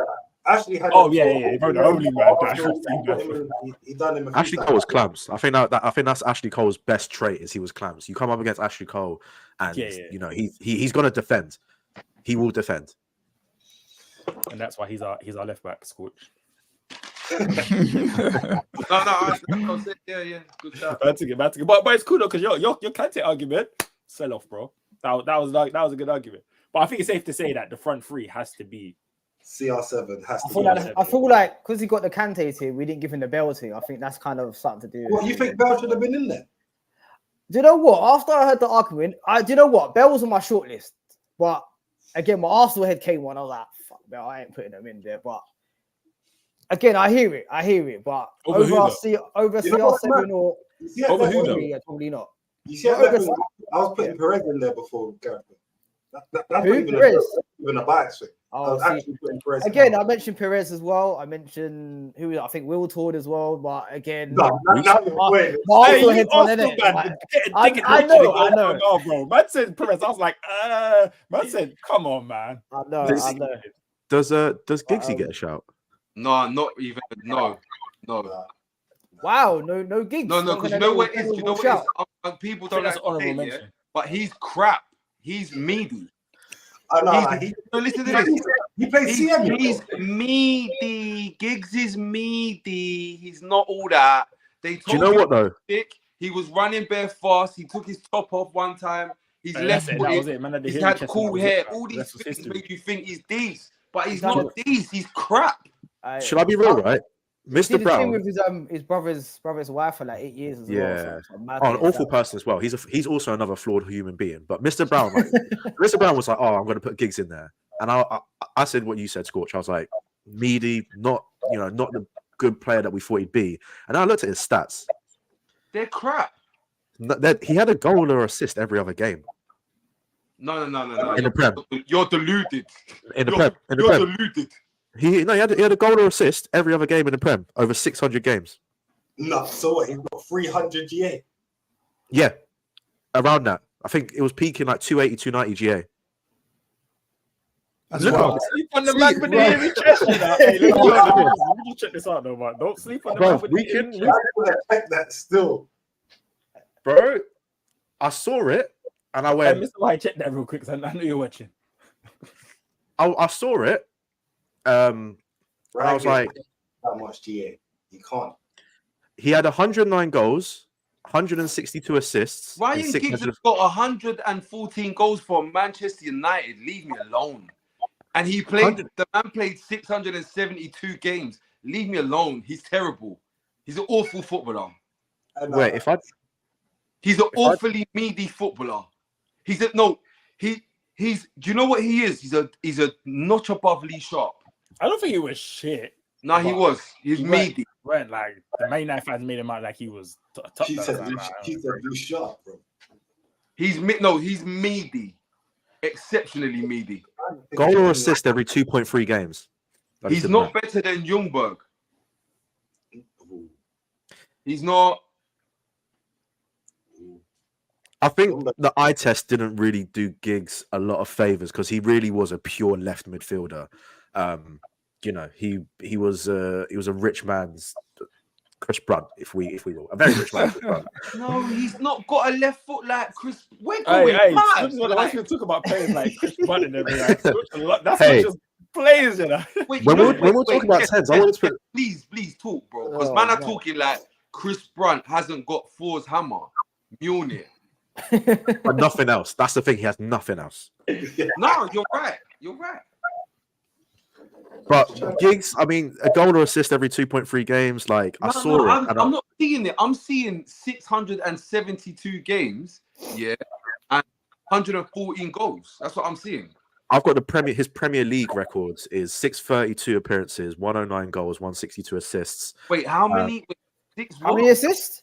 Hey, Scott, accept the man's done it. No, like wait, 4 let me hear the stats. Let me just hear it again. 600 and how many? 600, yeah. 32 games. And how many goals? 109. And you're impressed?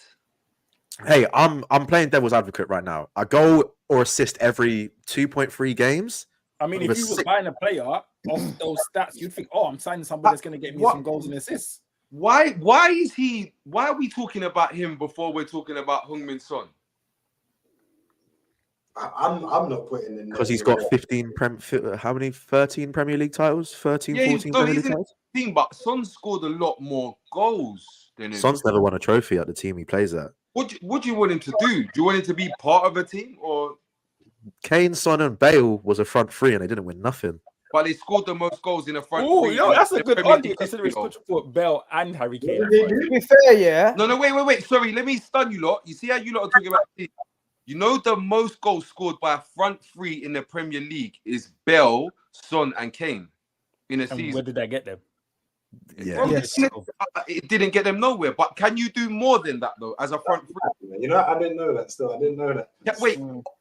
Can you do more than score the record amount for a front three? Can you do more than as them as a pairing or that in a season? No, as a front three, they scored the most as a front three in the Prem in a season. Can you ask for more than that from them? Nah. You can't, but at the end of the day, when we talk about the greatest players, Giggs has got a goal or assist every 2.3 games with 13 or 14 Premier League titles, 2 Champions Leagues, a countless amount of FA Cups, a treble win as well. If we're just looking... He's done enough. Well, I've got a sticker question. You see, for these 600 games and that, yeah? Which one was you rating? There's only one game. there's only one game you rate. Scott, it's that same game against Arsenal in the FA Cup. Yeah, it wasn't even a Prem game. I really know that from the highlights package. I was using that, you know. That's good, just arguing. I'm still, you know. You know what's great? I just want to know. You see, for the 600 games, yeah, you man are talking about. Which one did you rate? Because I don't care about. There was that season when they gave him that honourable player of the year. Remember when he was playing midfield and was just neat. And the thing is, he wasn't the best player in the league that year, but he was the best for his age, and so we gave it to him as a parting gift. Do you know? They rate him, yeah, for going midfield and being a good pro, not for being sick, for just being because you're at Manchester United and you've been. I rate you. You do yoga. You're brilliant pro. I rate that. But we're not out here going mad about James Milner. Can I put out one more stat? Can I put out 2 more stats about Giggs? In the 632 games that he played, he won 407 of them and lost 87. Now, not in his favour. In the 20 seasons that Giggs played, he was Player of the Month twice. Yeah, Player of the Month twice, and somehow somehow player of the month twice and somehow got player of the year. You know, there's player of the month and all that nonsense. I can't even talk because I saw a stat the other day that Mourinho only won manager of the month, I think, twice in his whole time at Chelsea. Yeah, That's Crazy. That's crazy. Guys, and you lot don't see sometimes that there's a slight agenda bias to do with certain people, certain clubs, certain teams, certain players. Like you can't see that because it seems to me like do you know what it seems to me like? We're conditioned that if you play a lot of games in the Premier League, probably for one of the more appreciated teams in the Premier League, then people by default have certain opinions about you. But in reality, Giggs is crap. but all these players. What's he good at though? I hear the stats. You're impressed by them. I'm not. What's he good at though? Because I want to know why we're talking. You want me to tell you? You want to ask a question? What, A goal or an assist every other game. That's what we're good at, bro. No, but I'm looking at some different ones here. But fair enough. I hear it. But that's a good stat though, bro. You know what? I hear it, but not. I guess you lot think Ryan Giggs is an output machine, but you can't tell me no Ashley goal. Young has better output than Ryan Giggs at left wing. No, I hear it, but if you're comparing the stats and say when he's retired, when he's done, obviously, when he's done and everything's done, and you say a goal or an assist every other game, that's big, you know. No, I think, my point is, though, if your thing is you're gonna lean on stats, yeah, i.e. goals and assists. Nah, I don't lean on stats. He went that great. I'm joking. I'm fucking around. If there's 600 plus games, yeah, why can't you just tell me about one of them? Just one. Like if this is what you think, just can you lie. As soon as the match is top off and he had hairy chest, I ain't no, that's anything up, bro. But one thing I'll give to Giggs is all these great United players that we're talking about, he saw them come and go. Ronaldo. To play 600 something games is crazy. No, it's not that crazy. Listen, yeah, we know what kind of man Fergie was. Sorry to cut you off, TJ. But like Fergie could just trust Giggs to not be shit. See, with Fergie showed that he doesn't need super good players everywhere. Just don't be shit. Give me sprinkling talent here and there. The rest of you guys just don't be shit. You are the supporting cast, okay? You're going to support my Rooney, Ronaldo, Tevez. You're going to support my that's it. You're going to support these guys. Just don't be shit. And that's it. So when we say like he played all these games, like I don't think any other manager would have loved Giggs the way Fergie did, just because he just done what Fergie said. He just wasn't shit. He wasn't good. He just wasn't shit. Like I can name you 20 players off the top of my head right now that are better than Ryan Giggs. Yeah, Mark Albright, Jacob Murphy, Matt Jarvis, the Scottish boy from Newcastle, Anthony Gordon, Richie. Yeah, Matt Ritchie, Miguel Almiron, Aaron Lennon. Yeah, Aaron Lennon, Reece Nelson, Raheem Sterling. Like he was just not shit, and he would do what the manager said. Matt Jarvis was great. Oh, who's the other guy? Like James McLean, Rashford, James McLean, and Chris Brunt as well. Like the list goes on and on. James Ward-Prowse. All these people have done the exact same thing that Giggs done for United. 13 Premier League titles. You know what I'm gonna do? I'm gonna go and get his highlight reel up right now. Yeah. How you man have got bare stats here? Do you know my problem? When man lean into the longevity and success rate, yeah, I just struggle when man ain't got no memories because I'm like, so why? If it was so sick, why don't you remember it? Maybe I didn't put Giggs in there. Mr. Brown put Giggs. At first I was like, nah, and then I looked at the stats. Mr. Brown. No, wait. But no, I'm with him now because I looked at the stats and I went, he's an honourable mention because if Giggs was so mediocre, why haven't any other players over that time won? Look at Pep. Pep's won 5 titles. And we can only point to 2 or 3 mainstays in that team. If Pep was at Man City for 18 seasons, which one of that Man City's players in an attacking role is going to be there with Pep for 18 seasons? You know what? On a longevity thing, like Ryan Giggs isn't better than James Milner, who's won the Prem, who's won cups, who's won the Champions League. Like he's done it. Like he's like you fair enough. You didn't play for the biggest team in the country, but I don't know, man. Like we're being crazy talking about Giggs, and there's players that we're not even talking about, like Xabi Alonso, but we're going to talk about Giggs because he was here. But All right, let's have it right. The only reason I really picked Ryan Giggs, is because he was fucking his brother's wife. I'll say it. Like, you know what I mean? Longevity, 8 years. The whole time he was at United, he was doing the thing with his, you know what I mean? And that's just bad. But yeah, that's why I They put didn't him in actually there. pick All him right. for their front three though. No, it They was didn't just, it was just. No, I didn't. I think we mentioned him, but it was. Yeah, he you didn't make the pick- final cut. You had TR7. Yeah. If we were doing an underrated one, I would have wanted to put Zoltan Gira up there as well. Oh yeah, for sure. You know what? If you're doing that, then I'm picking Fabio Rockenbach. Steed Malbronk. Steed David Malbronk. Ramadan. Dennis Ramadan. Ooh. Yep. 100%. No, I've got a better player than all of them. Morten Gans Pedersen. I knew you were going to say this eventually. He's the best. He's the best. Guys, I'm watching the Giggs highlight reel, and it's the most poorest thing I've ever seen in my life. It's poor. It's poor, guys. It's poor. Well, Giggs is out of the question, but CR7 hits the left wing, which means obviously number 14's got to do what he does up top. Yeah. And obviously, I'm still. Over Henry. Scorch. Would I pick Harry Kane over the King? That's more for Scorcher because he chose Harry Kane, but obviously everyone else chose Henry, innit? Yeah, like for me, it was like pretty obvious. Like he's got a bundle of goals. He's got a ridiculous amount of goals. It wasn't even a consideration. It was easy. Henry, on one thing, I think Henry might have done it as well. Did Henry get Golden Boot and Golden Shoe in the same year? I think he did. I think he did.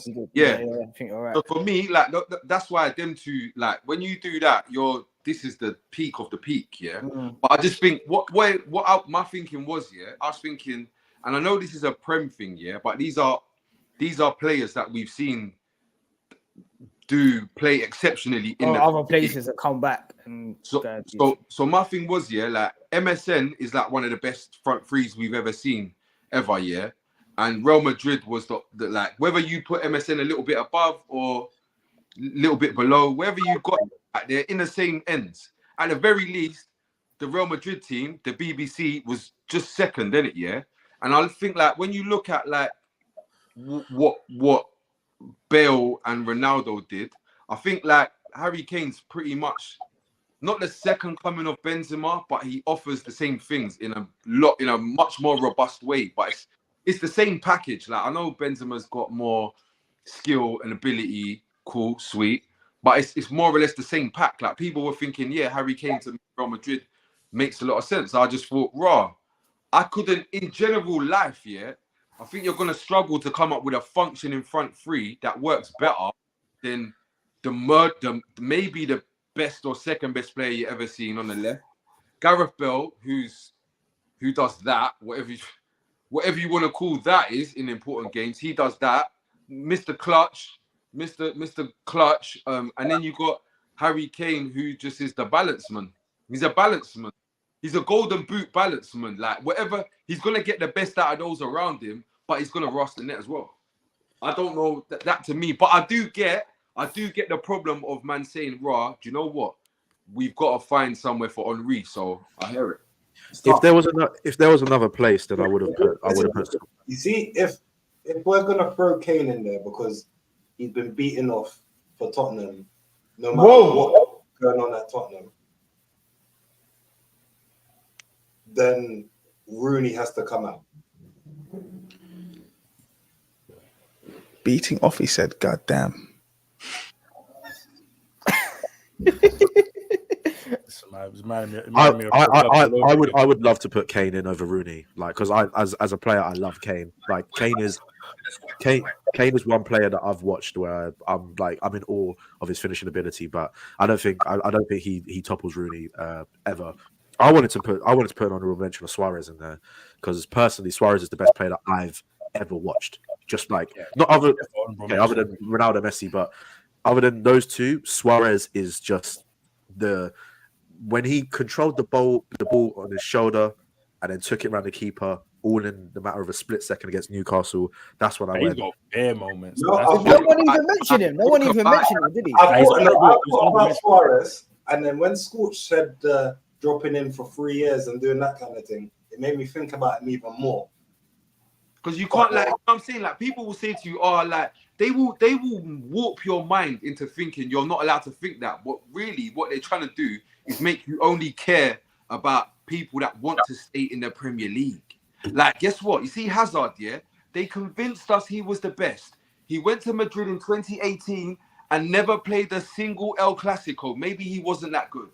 I'm not saying he's not good. Maybe he wasn't as good as we thought. Let's be real, innit? But when he wanted to stay here and was turning down Barcelona and was refusing to go to other places, they was making us adamant. This is the best. Like, oh my God, is it him or Messi? Can he get up there in the Ballon d'Or? He's got 10 goals in the Champions League. How the hell was he gonna be in that? Man thought it was Ronaldo. Man thought he could get chubby, get injured, go over there and do bits, but he did nothing. Like you said, didn't even play any El Clasicos, fam. So I mean, if we in Hazard's favour, like he will never be up there with the best. But if we isolate Hazard in the Premier League, as the thing is, he went to Real Madrid on the back of that. He was at the peak of his powers. Why does he finish 10th and all that? Like, why does that happen? I mean, Harry Kane had a couple bad seasons with Spurs, but we still call Harry Kane 10th, my bro. Harry Kane finished 8th last season. Like first time out of Europe. Why does Hazard, the greatest guy in the sickest team, with all of the P's, come 10th? And the coldest, why is he coming 10th? I think the thing with Hazard is he was never a leader, and like he never kind of, encapsulated Chelsea and kind of went, right, this is going to be my thing, and I'm going to lead you guys to glory. And he would do that, but for 90 minutes max. He had one good season as well for Chelsea. Ultimate season. And that's why Chelsea finished 10th, because Hazard was Hazard. I think that's what differentiates like a world-class player between an all-time great. Is an all-time great, no matter how bad the team are, their excellence and their brilliance is enough to prop that team up to, do you know what I mean, a whatever level. Because when we were talking about Giorgio Shelvey and Flanagan, Suarez played with them. And Suarez dragged that Liverpool team. Like, do you know what I mean? Like, you take Suarez out of Liverpool at that moment in time, and Liverpool are a mid-table team at best. Yeah, big facts. They did have Sturridge though. I think Sturridge could have still kind of kept them a bit of afloat. The form he was in, but it wasn't as impactful as Suarez. Yeah, no. I'll agree with you there. Yes, Suarez is honourable mention still, but because if not for Honorary Kane, he's 100%. He's definitely there. Do you know who I think is a bit unlucky? I need to cut, by the way. Benjani. Slightly, but do you know who's unlucky a little bit? Because I feel like he's one of the greatest footballers we've seen, but I don't know. Gary McAllister. Oh, McAllister. How does Bernardo Silva, very unlucky. Yeah. Like when man talk about David Silva, I always just think Bernardo Silva is better than him. That's the wrong Silva. I agree with that. That's the wrong Silva. All right. I think the fact is that Bernardo Silva low-key is better than David Silva, but obviously the Sky Sports package won't let us say that ever. Because when you go on the Sky Sports Instagram, it's all just David Silva highlights. Yeah. They will never let us say that. But it was that before David Silva, man, they weren't really embracing football. They liked P&P. They loved it. They loved it. How powerful is this black? This dark skin? How powerful? How strong is this Scandinavian white man? Like that was the vibe, bro. I think is Didier Drogba unlucky? No. Who? No. Didier Drogba.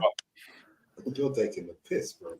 Okay. I preferred Hasselbank, to be fair, but stop it, Lord. I prefer Jason Scotland. Can I put this out there? Just real quick about Drogba.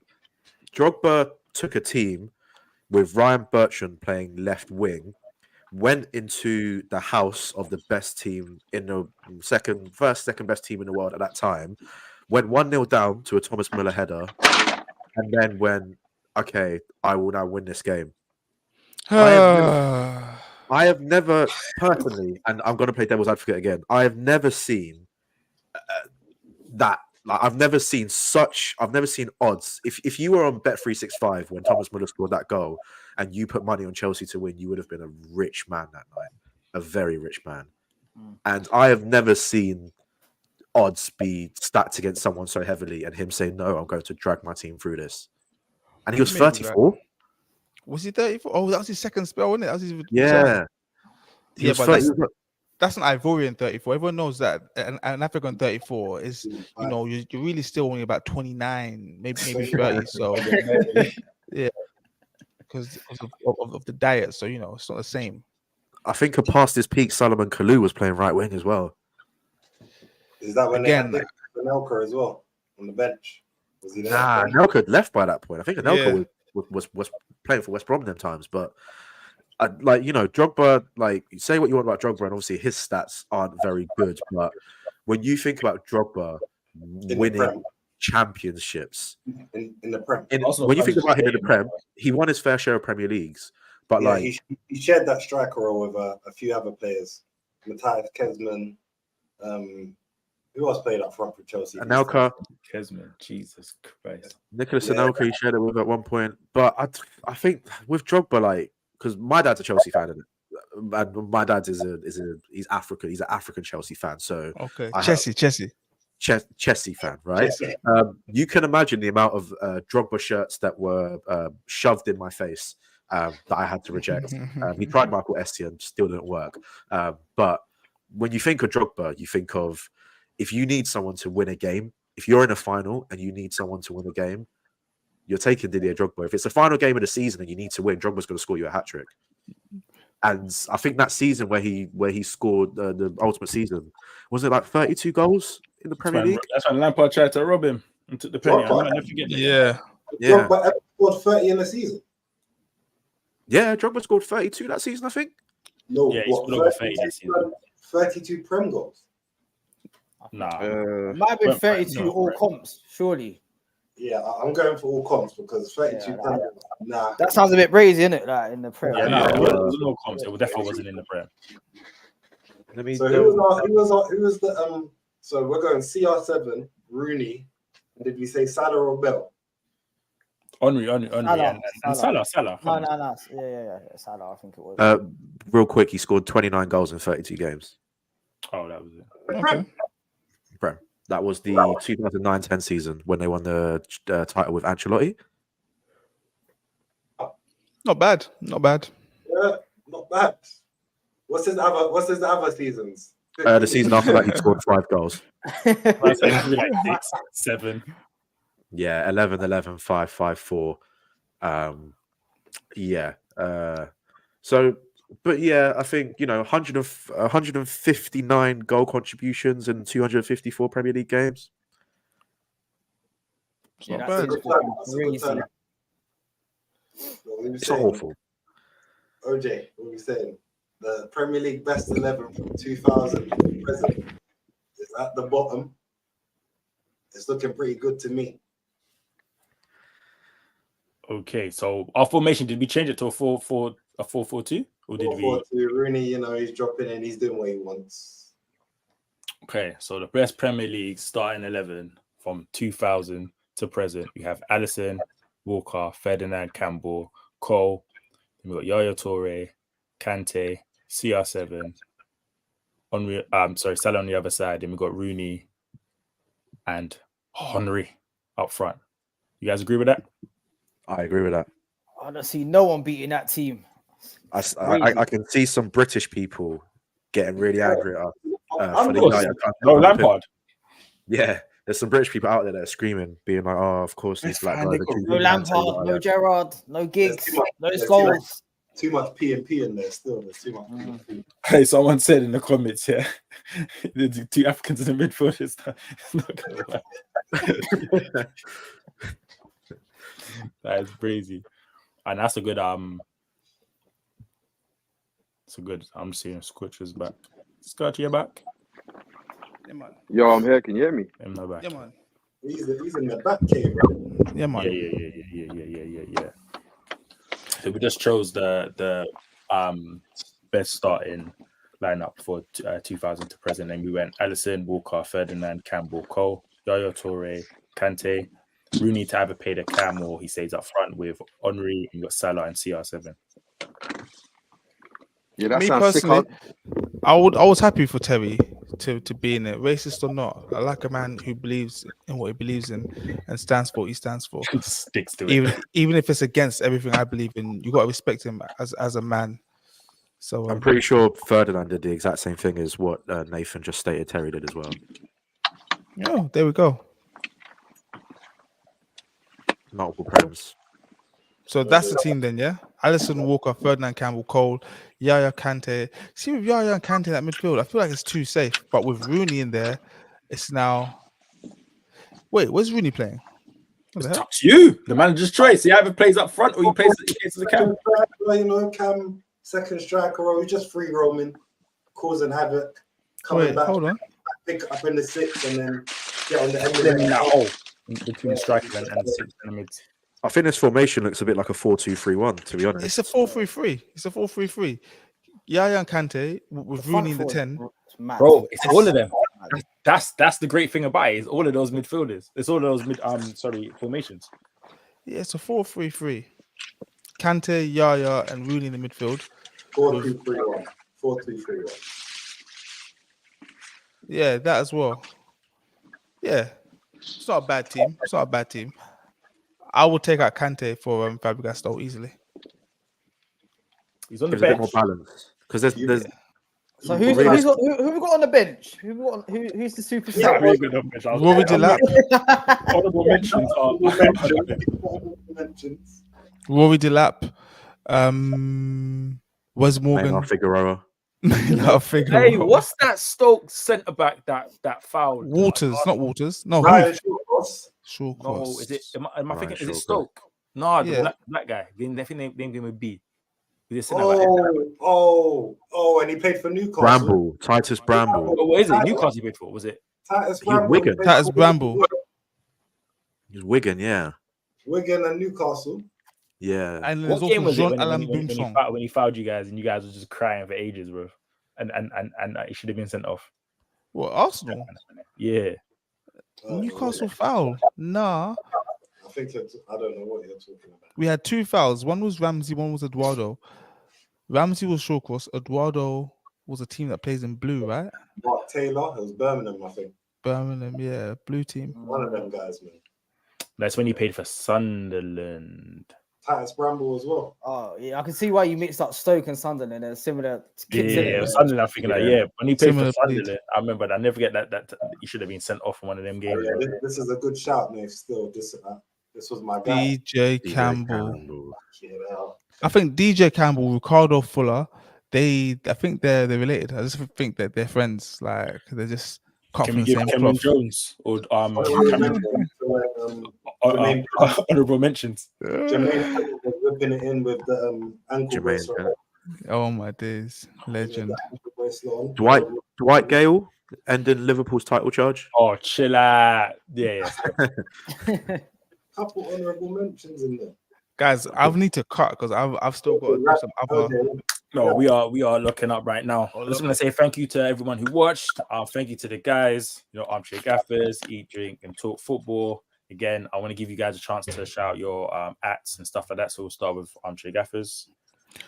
Guys, when my family first moved here from Upsall, my dad said to me, "Son, your one job is to spread the gospel of 442.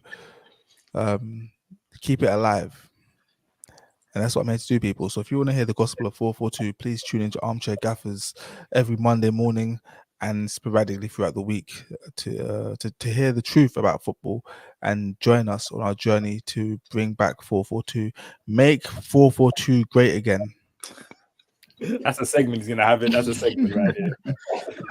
I appreciate the Armchair Gaffers. Make sure you're fun and where to follow you guys as well, your ats and stuff like that. So you can follow me personally because I go to the gym every morning at 9:30. Oh, what are you guys talking about? Oh, you got to be clear. Armchair Gaffers. So we're on YouTube, all the DSPs, Spotify, Google Pods, Apple Pods, all those places. Just type in Armchair Gaffers and you'll see us. Twitter, Instagram, not Twitter, X, Instagram, TikTok, everywhere. OnlyFans.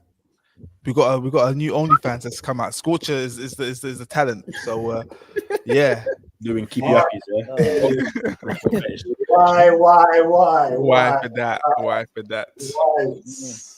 I appreciate you for joining as well. And also we Thanks, have man. the Eat, Drink and Talk Football guys as well. So you guys want to say we can follow you guys and Yeah, go on, TJ. Take it away, man. Put your Yep. social So media. you can follow me at LeTJ, le.tj on Instagram. You know, young man, but the honesty broker of the current football game. Mr. Outside the top six, looking in and giving perspective to all Mr. these fans. Fringes, man. I keep telling you, Mr. Fringes. That's your name. Mr. Fringes. But I say this to a lot of you top six fans. I go, your agendas warp you. Like just saying the other day that Thomas Suchek will do as much as Enzo Fernandez for less of the price. But yeah, at LeTJ, you can see me on the Eat, Drink and Talk podcast. I'm a bit like Frank Ocean when I come and talk about football, whatever channel it's on. People get excited. Hey, you gotta top that, Mr. Brown. You gotta top that. Oh boy, I was gonna keep it short and sweet. Mr. Brown at Eat, Drink and Talk Football on all socials, YouTube, Insta, TikTok. Yeah, so just type us in. You'll see me ranting and raving about Arsenal most weeks. Premier League podcast. Obviously got guests coming on like every week. So yeah, man, just lock in and stay in tune, man. We'll be everywhere soon. But yeah, appreciate for having me on, man. Yeah, it's been good. It's been enjoyable. Appreciate it. Try and get you guys on my channel in the future. So yeah, man, we'll sort something out. It's been a good Yeah, pod. man. Chinny, Don't you say wanna sign us out? Sick, man. Yeah, love for everyone having us. I mean, fucking joining us. To pod, we got our best 11 of the Premier League year to 2000, and hopefully we get to jump on you lot's pod soon or wrap it in for another game show or something. A Christmas special is what I'm thinking. Get everyone back on, do the game show. For sure, Lovely. man. I'm with Definitely. that. Versus pod. Pod Wars. Oh yeah, I like that one. Pod Wars, I like I've already that one. trademarked it, by the way, so don't try and steal it. Damn, I was about to get I'm not even joking. It's actually on the laptop. On that note, Ow! In a bit. Love. Peace.